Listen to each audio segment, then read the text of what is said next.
यो मधेसी केटा नेपाली ऱ्याप लिएर आउँदैछु म शान्ति चोक वडा नम्बर 8 को यो मेरो फेरि दिमाग फेरि तातेको हैन नि हैन मेरो यहाँनेरि केटाहरू नि खाते हैन यो फेरि भन्ने मान्छेको फेरि मुख फुट्छ यो हाम्रो नि पारा छ नि नेपालको यो ग्याङभरि शान्ति चोकको केटा म त ऱ्यापर परे डिलमा भरि यो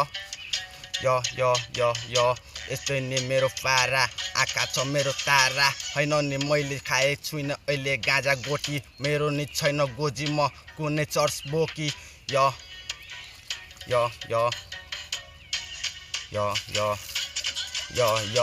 हैन नि ताल मेरो केटाहरू बबाल छ नि हैन नि ताल मेरो केटाहरू बबाल छ नि सुनेको मान्छेको नि दिमाग फेरि सुन हुन्छ नसुन्ने मान्छेहरू तिमीहरू कान थुन्छ हैन नि मेरो पारा फेरि यहाँ बेग्ले मेरो हो केटाहरू खान्छ फेरि ट्याब्लेट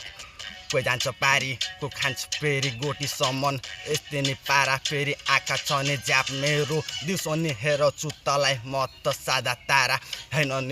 मेरो यस्तै छ नि यस्तै पारा के गर्ने गाँजा गोटी मैले तर खाएँ माफ गर्नु मलाई आमा सरी म भन्दै मैले घर पुगेँ तर मैले यस्तै थियो बौलाको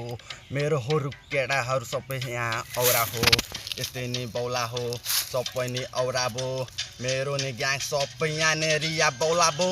ठिक छैन मेरो केटाहरू फेरि रिस उठ्छ मलाई फेरि शान्ति चोकमा नाचिक्ने रपला गर्न फेरि मलाई मन पर्दैन यहाँनेरि म भन्दैछु ठिकठाक म मान्छे मधेसी केटा हल्का फिटपाट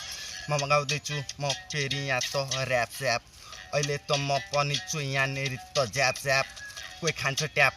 कोही खान्छ यहाँ ब्याट म त गएको थिएँ पारी अस्तिसम्म म म्याच सिक्ने मुख छान्न आउँदैन मलाई फेरि एकचोटि भनिदिन्छु यो ल है केटाहरू यस्तो आउँदैछु म अर्को ऱ्याप लिएर पनि शान्ति चोकको ऱ्यापर म मधेसी केटा यो यस्तै नि पारा यस्तै छ म यस्तै छु पारा देखा आपने लापरवाही का नतीजा